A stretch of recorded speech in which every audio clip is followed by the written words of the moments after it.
Coming up, as the Brooklyn Nets prepare for the Indiana Pacers on a Monday night, we take a look at the trade landscape, how Sean Marks has been approaching moving these veteran talents, and some of those injuries that seem to be piling up at all the right times for Brooklyn. We dive in, coming up next.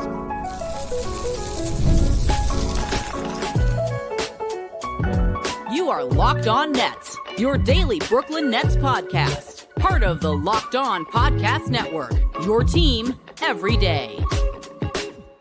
Yes, my friends, it is the Locked On Nets podcast, right here on the Locked On Podcast Network. It's your team, the Brooklyn Nets, every single day. He's Doug Norrie. I'm Adam Armbrecht. We thank you, as always, for making us your first listen of the day. We are 100% free on all those great platforms, and let you know, from big upsets to game-winning drives, the NFL playoffs are better with FanDuel. New customers can bet $5 and get $200 in bonus bets, guaranteed win or lose.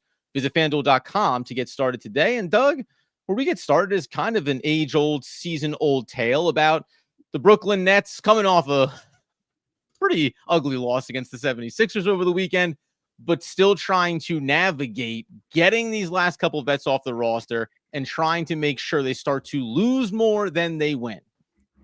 Yeah, I think we're starting to, if you take the 76ers loss as an example, I've always said I don't think they're going to have a problem losing. I've been wrong every step of the way on this one. But I still stand by the idea that this 30-game win pace right now in the season, so you got to watch out.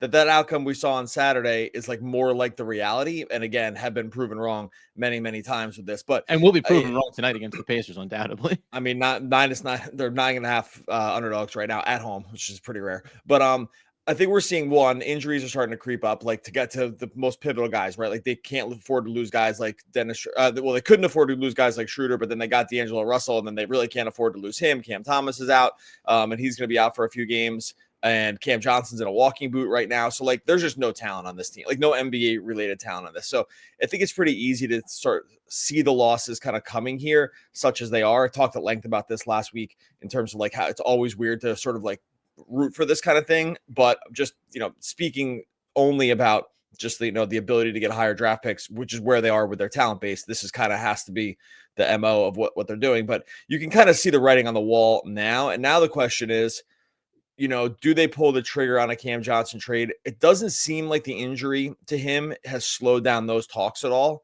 I was concerned a little bit about that last week. He twists his ankle, avoids major injury. No one seems to care about that, which is good.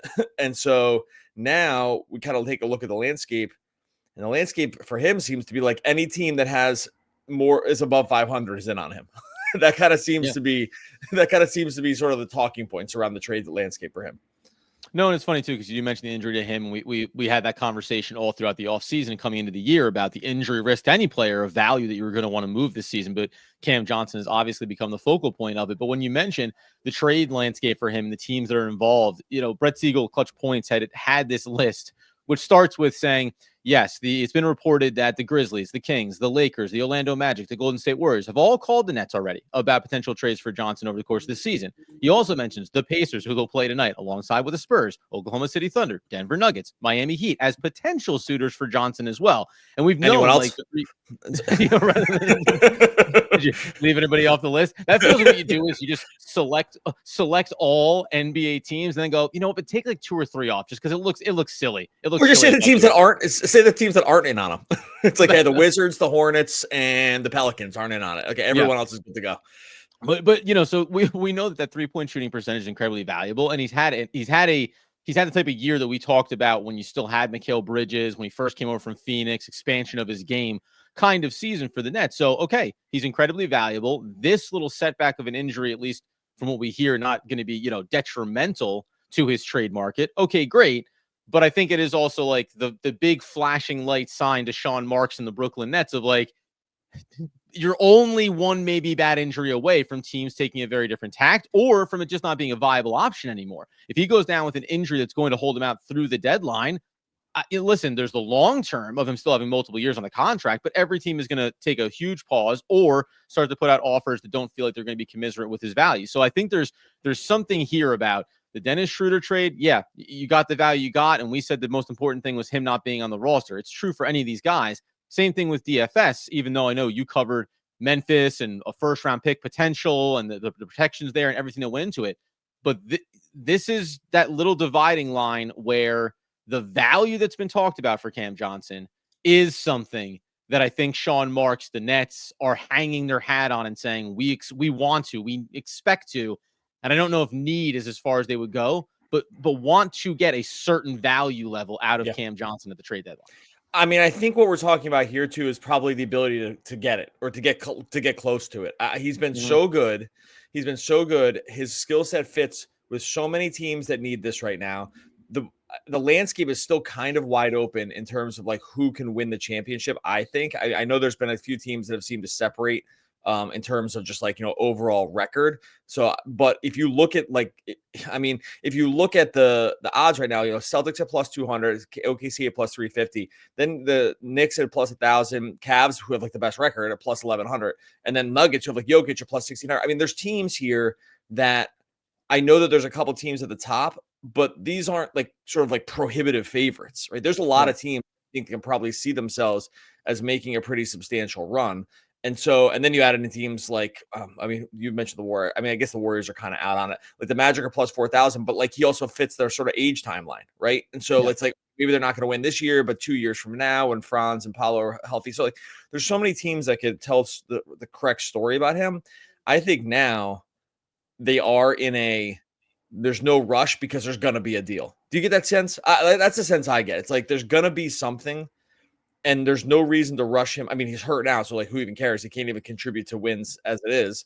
But I just don't see I just think there's too many teams interested, and they just have they've spiked such a amazing opportunity to just get full trade value for him. Yeah. I just don't see how it doesn't happen. And I'm sure you want to lock a bet up right here? Whatever it is will be good enough for a lot of fans. Whatever it is, whatever happens here, it will not be good enough. What I do believe, though, is unlike, say, maybe the Schroeder deal is a good example, DFS, some of these deals that have happened in the past where you're like, what happened? I do think whatever they take here will be the best offer. I get that because I just think there will be so many teams bidding against it. And I know that's been a problem for fans in the past where like he didn't get enough. I feel like this is whatever it is going to be the highest value. Again, have been nothing but wrong about this stuff up until now. I think that's where I land. Well, it's also been interesting because you made that point here. We can get into a second where there seems to have been some strategy about what the Nets wanted back from who when it comes to the Schroeder trade, when it comes to the Dorian Finney-Smith trade. It was more than just getting the best value. I agree, though. When it comes to Cam Johnson, it is put your best offer on the table and allow us to just go ahead and cherry pick the one that makes the most sense for us. We'll go ahead and continue this conversation. Interestingly enough, a question about the value for Nets players to other teams when we reflect on the Dennis Schroeder and Dorian Finney-Smith trades. We'll get into that here in just one moment. All right, before we get to that, I'll tell you about our friends over at PrizePicks. Basketball season's heating up. No better way to get real money action while watching your favorite NBA stars than with PrizePicks. Maybe you're a diehard fan. Maybe you just love some friendly competition. PrizePicks makes it easy and fun to turn your basketball knowledge into cash. It's so easy how it works. You just go more or less than at least two players for a shot to win up to 1,000 times your cash. You heard that, right? If you go to the PrizePicks app right now, you can get Tyrese Halliburton, who's playing the Nets. You can get more or less on 18.5 points. I think the only worry there is that they just get blowout and he just doesn't get all the way to the end of the game. I'm not too worried about him actually getting the points. It's just more of like, is he even in the game here in the fourth quarter? Some of what you have to think about when you're over on PrizePicks, but they've just made it so easy, more or less than all those favorite stats you love: points, rebounds, blocks, steals, assists. And football, it's touchdowns, passing yards, rushing yards, all that. Make it so easy. You're not wrestling with salaries. You're not going against sharks in the water. You're just going more or less on those PrizePicks projections. Win up to 1,000 times your money. It's a perfect time to join. Download the app today. Use the code LOCKEDONNBA to get $50 instantly when you play your first $5 lineup. That's right. No need to win to get the bonus. It's guaranteed. PrizePicks, run your game. All right. So as we continue today's Locked On Nets episode, talking about the Brooklyn Nets, wouldn't you know it? And also about the upcoming matchup. You mentioned there the Indiana Pacers and what it looks like potentially for them to pursue a player like Cam Johnson. Are there any teams in that list, that laundry list? But like when you heard the teams like Lakers were calling around, even before the Dorian Finney-Smith trade, there's certain teams that I think it's always weird when they get mentioned in a conversation for a player like a Cam Johnson, when you hear what the expected trade value is going to be, maybe, multiple first round picks, young player, blah, blah, blah, salary matching, all the stuff that's going to have to go into it. It does seem like sometimes there are a couple of teams that should take a hard look in the mirror before they make the phone call to say, hey, what do we think? How's it looking there on Cam Johnson, one of the best 3-point shooters in the game? You want to take, I don't know, a couple of twos, maybe, protected something down the line. And the Lakers obviously always jump to mind just because they were so barren in terms of the draft capital they had to begin with, even to make a trade like Dorian Finney-Smith. Yeah, I think it's always going to be in your best interest to call. I will say the NBA, it's funny about this because I think sometimes people think that the conversation goes something like, Rob Pelinka just calls Sean Marks and they talk about it, which does happen. How's it going? Yeah, but also there's just like teams of people, assistant GMs, other people that work in just people that work just in the front office that are making these calls with just subordinates from other organizations too. Like so many of these conversations happen on just the lower levels to just gauge interest. And then when the interest is high enough or makes sense enough, then it kicks it all the way up to the final decision makers. But it's not just like Sean Marks sits on the phone like old school style and just like has every single one of these conversations. I've got 2 twos. I'm thinking maybe you've got a number one. No, that's just not how it happens. That's not how it happens. There's the assistant GMs, these other the other people that work in the front office, like even the people on the scouting level, like they have conversations that begin to formulate the baselines of trades. And then it goes. So like when you hear like, oh, such and such checked in on Cam Johnson, that doesn't mean that they left a message at Sean Marks' home phone on his answering machine. He went home and checked it. And it was like, oh, Rob Pelinka, this guy's, like, it's like first of all, Happy New Year's, obviously, just make sure the family. Yeah. Like old school, his answering machine's blinking, like, it has like 12 blinks and it's like, oh, okay. Sean Marks coming in the door, keys, grocery bags are fumbling around. Oh my God. Might be so wrong. when you hear reporting that says, oh, they've they're checking in on them, they can just mean that one person in the organization had a conversation with another person in the other organization at lower levels. So I want to like get that part out of the way to mean that sometimes these teams checking in is just as simple as that, right? And it's like, oh, there's not a lot of chance, but hey, we have this to offer. Oh, it's a non-starter. Okay, we don't need to kick this up to the higher level. So I think that like probably on some level, like half the teams in the league have made advances in some way like that, maybe even more, honestly. But it's really the question of when you get to the highest level. So, for instance, like the Grizzlies trade with DFS, that got to the highest level, right? Like they were at the highest level, and they were with Kennard and Conchar and the first round pick. And now it seems like the Grizzlies are saying they're mad at how the Nets handled it or something like that. Like that was a Marks. That was all. My guess is that was all the way at Marks's doorstep, right? But these other things are just who knows who's having the conversations. It could be anybody. Anyway, so there's a long way to say is like not all checking in is the same. No, but I do like the idea of 2 very low ranking people within organizations being like, hey, I think we did it. Let's run up the poll. Like, so 2 guys making a very low level. Oh, we figured it out. Oh my God, I can't believe. Wait until our GMs hear from us. They're going to love it. And then get maybe Memphis Grizzlies to go, what happened? Oh, sorry. You were talking to Carl down in IT and he has no idea what we want when it comes to our trade. That guy works in the mailroom. He shouldn't even, he wouldn't even power to make that deal. walking by the phone on the wall. Hello, Brooklyn Nets. How can I help you? A deal? Sure. But and I do agree with you. The other part of it then is when we think about Cam Johnson, the injury now with him, because we saw this a little bit with Dorian Finney-Smith, where he had small nagging injuries from before the season started. But then when it came down to kind of getting some of the buzz, it seemed like there was a real low-level chance that Dorian Finney-Smith was going to get back on the court for the Nets before the trade happened. We're a month out from the deadline as it is right now, and if you look at Cam Johnson, to your point, the value isn't going anywhere, it doesn't feel like. I wonder how much they'll nurse what doesn't seem like a serious injury, even though he's in a walking boot right now. And will they at any point, how are they going to manage the next month of the season and X number of games and not whether fans think they care or not, the Nets do keep talking about wanting to have this sense of the identity they're building for themselves. And I think that, by the way, we can talk about this too, is that thing is teetering on its edge right now as well when you look at the way they lose some of these games, because you can send that message, and Jordy Fernandez can send that message. And then you start trading away a lot of key players, and maybe you start extending injury timelines a little bit, and everybody kind of gets that sense. So I just wonder how they will handle Johnson over this next month, not because the value is going down, but because there is that inherent risk of him actually getting hurt where it makes it harder to move him.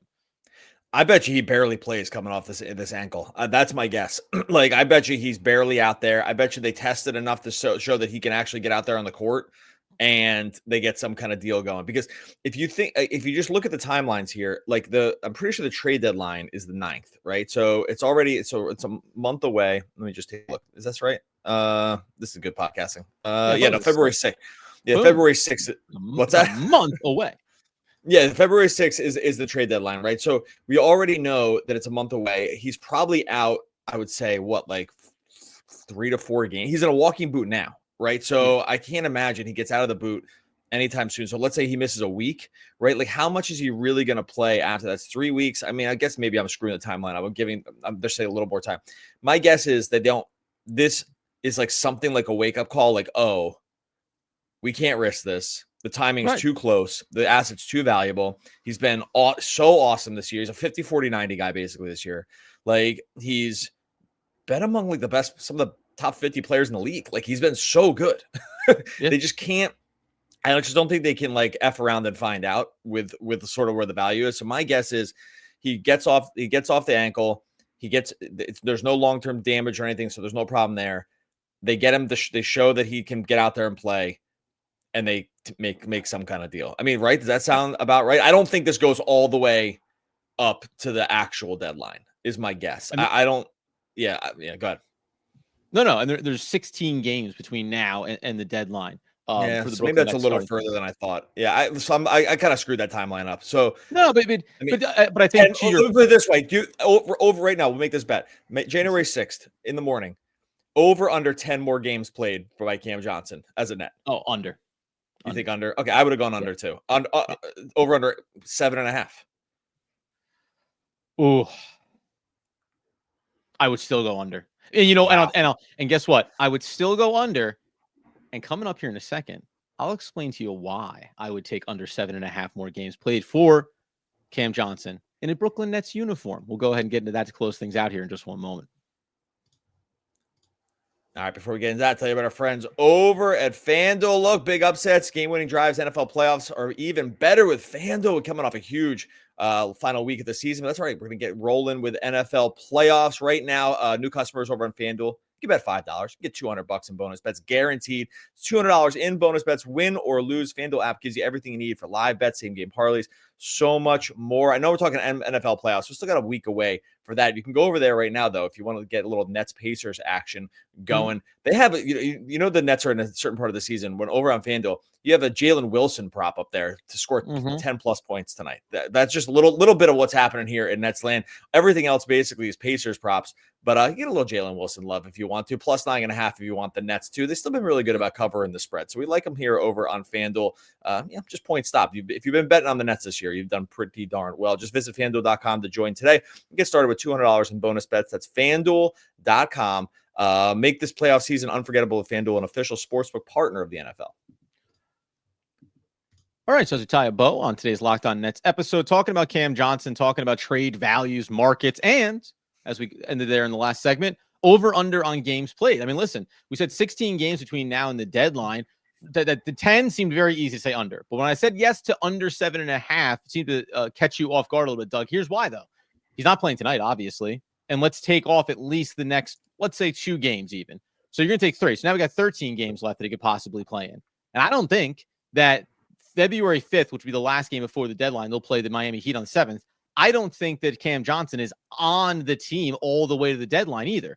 So let's assume that he's traded by the end of January. That takes off 3 games at the beginning of February as well for him. So there's 16 games. There's really about 10 more games that he could viably, I think, play in as a Brooklyn Net. And then you set the mark about how many plays. I don't see him making it all the way to the deadline here, especially as you get closer and more teams are clamoring to get things done. I think there will be some sense here where that best offer, we've already seen the teams lining up. I think the best offer will be there ahead of the deadline. I don't think, I don't know if you disagree, that this comes down to the final day, the final 24, 48, 72 hours of the deadline to move Cam Johnson. No, I don't think so. I think there's just too many teams involved. I think this is one of those situations where, sometimes like deadlines make deals because you are just trying to pigeonhole two teams into just making the decision, right? Like, and there's maybe like 2 or 3 teams involved total, and you just like, you need the deadline to actually just make it so that someone gets off the pot, basically. This case, I think there's so many teams involved that my strong suspicion is that the Nets will do some version of, hey, bring us your best thing.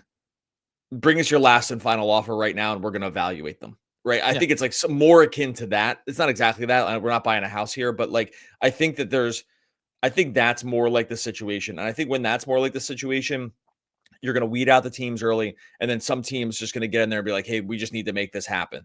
Right. And so that's more, there's just too many squads that seem relevant when it comes to it. So I don't think they're going to want to wait till the very last second to try to pull something off. Cause I think I think it's more about the other teams. I think some other team is going to be more incentivized to get it done early so they can get them. Right. Right. Like, and they can just get them onto the team and make sure that they sort of secure. Cause I mean, who else are we really hearing is a prominent trade asset for this deal, for this trade deadline? I mean, it's obviously Jimmy Butler is going to be the big one. That's. I mean, every other team that has a bunch of guys. I know you're kidding, but I was going to say about so obviously the Butler thing, but like all these other teams is like, oh, Jonas Valanciunas is available. Okay, great, really, shocker, right? John Collins. These guys have just sort of been, I don't want to call them journeymen, but kind of been around. It's hard to kind of see exactly how they're going to fit with a good team. There's lots of guys available. I just don't think anyone that has like sort of what Cam Johnson's doing plus the contract. Plus he's just like an all around great guy. So, you're getting a great locker room guy too. Like it's just kind of all lining up pretty well. So I just think that I think this is going to get done sooner than later just because some other team's going to be incentivized. And the other part of it is too, from Brooklyn Nets standpoint, if you're Sean Marks, well, who else am I maybe trying to move here? Bogdanovich, D'Angelo Russell, as you get healthy and back on the court after he immediately gets hurt after first coming back. There's other moving parts for the Brooklyn Nets here too, that if, the sooner you get one deal done, the most important deal done, the easier it's going to be then to turn around and evaluate some other things. And that's not even about, do we need to get these guys off the team? No, we said this time and again, the team is going to be bad, but what if other teams end up wanting to dump something? What if they want to move salary, right? There's versions of it where the Nets can be flexible around that area and grab they're up to 31 draft picks now going forward. They could have 36, 38, 40 draft picks by the time it's all said and done. And whatever they end up choosing to do with all those over the next 5, 6, 7 years, like fine, that's for those future drafts.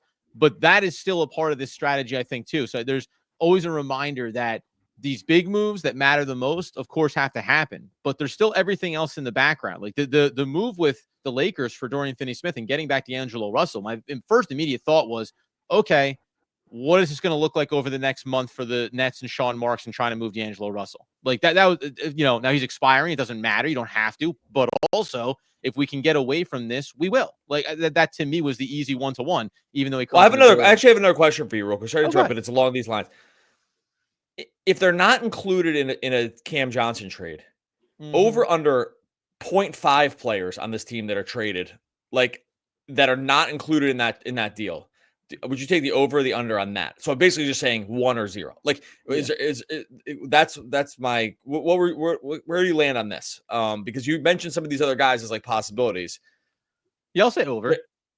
I'd say under. I don't think any of these other guys get traded. Like, I don't know. And like it's like go ahead. Yeah, go ahead. Well, just because I don't think they have any trade value. Like it's mostly what it is. Like it's not that they probably just don't want to. There's no way they're trading Bogdanovich, right? He hasn't played. He's 35. He hasn't played at all. He's like a buyout candidate, and like that's kind of it, right? So that's off the table. Dorian Finney-Smith, I'm looking at this old salary thing. He's already traded. Like they have Melton sitting here. He's basically injured. I can't see like he has like no value. Zaire, I think they keep. Cam Thomas, I think they're going to probably end up re-signing. Everyone else is young. It's like Simmons, no chance. And then who's the other one that I'm forgetting here? Oh, D'Angelo Russell. And so it's like, I don't know. Does D'Lo have trade value at that contract? It doesn't feel like he does, but and the fact that he just got hurt probably doesn't help either. But I mean, I guess he's only questionable for tonight's game. I think I would take 0. I don't think there's another one of these guys that gets traded that's not included as salary sweetener or something like that in the Cam Johnson deal, right? I don't know. I feel pretty resolute around that.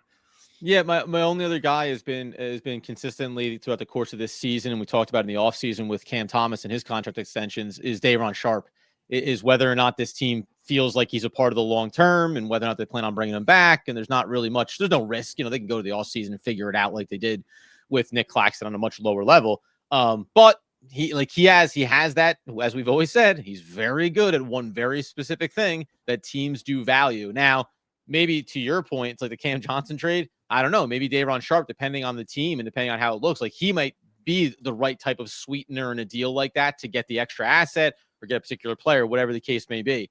But I don't know if the Brooklyn Nets, if Sean Marks look at that and that expiring contract as something of, do we need to worry about getting value or something for him now as opposed to later? I don't know any team's really interested in it, right? What value would anyone be offering for Day'Ron Sharpe? So that's the only other guy that comes to mind. So this will be one where I'll probably look back and go, yeah, who else would you really be trading? Maybe we should do the over-under on buyout candidates potentially for the Brooklyn Nets after the dust settles from the trade deadline as well. I don't even think those guys, Bogdanovich, I don't think these other guys are going to take buyouts either. There's no way D'Lo's taking a buyout. I'll tell you right now, because he's just too young to take a buyout, and he'll just go. It just looks so bad. I think the optics around taking a buyout usually mean it's kind of like you're done. And you're just going for one last gasp at a playoff contender or something like that because you're going to play for the minimum. I just don't think he's just in that vein. I think he'll try. I know he's a free agent, but I think he'll at least try to sign another contract. And I think he will. I think another team will sign him for a lower level deal because he's still a good player. Last week, the perception on D'Angelo Russell of what his talent is versus the contracts that he signed versus what he's still a talented player. I think the perception of him is a little bit warped here over the last couple seasons. It's warped because of the money. It always gets warped because of the money. That's what ends up happening. You sign a huge $30 million a year deal and then you underperform it and everyone thinks you stink. And it's just not true. In 18 million, it's probably getting closer. And league minimum, veteran minimum next year, he would fit on the Magic right now. Put him next to Jalen Suggs, that'd be okay. I know Suggs is hurt, but before he got hurt was what I mentioned. That you put him against a team that has a good on-ball defender and who can run pick and roll with some of your bigs like Goga and WCJ and stuff like that. D'Angelo Russell will work really well in Orlando for what they're trying to do. But they win the championship? No, but he'd be a decent fit, I think. So, and he can shoot threes, and they can't do that. So I just think that he's just not a buyout candidate. Simmons will never take the buyout, I don't think, because no team is going to signal that they want to bring him in, and he doesn't want to take less money. And so I don't think that's going to happen. I think Bogdanovich is probably some kind of a candidate, and it's so hard to tell because we just have barely heard word one around him. So I just don't even think these guys are buyout candidates either. Yeah, it's interesting too because there at least has been, as we'll get out the door here, there has been now about Bogdanovich he's gearing up to potentially get back on the court here. So we talk about Cam Johnson and him being healthy in the trade and whatever. We'll see. 16 games to the deadline. Does Bogdanovich step onto the court, remind everybody what he's capable of, and you end up playing, hey, consolation prize. You couldn't trade us for Cameron Johnson, but we do have a slightly more aged 3-point shooter that we'd love you to take a look at and kick the tires on. That would probably be that's probably the dream scenario when they ended up landing with him on their roster that the Nets were thinking about was, hey, if he can get healthy and get on the court and some team maybe, right? And if not a big deal, but that'll be interesting to watch over the next month as well. Yeah. I mean, I'm not holding out a lot of hope for that. He's just old, and it's been such a long timeline with the injury, but stranger things, hoping for it to happen. All right, we're going to get out of here. Much appreciate everyone that's tuning in during this crazy season. The Nets play the Pacers tonight, so we'll be back tomorrow talking a little bit about that game. In the meantime, make sure you subscribe to Locked On Nets on YouTube. Make sure you subscribe to wherever you listen to podcasts too. I don't know if I just got bitten by 1,000 mosquitoes or by one mosquito 1,000 times. And that's Fry. Oh, one of the all-time from Futurama. That Fry? That's right. The only Fry there is. Yeah, just making sure. All right, one of the all-time great poets. We're back in tomorrow talking more Brooklyn Nets basketball. Basketball.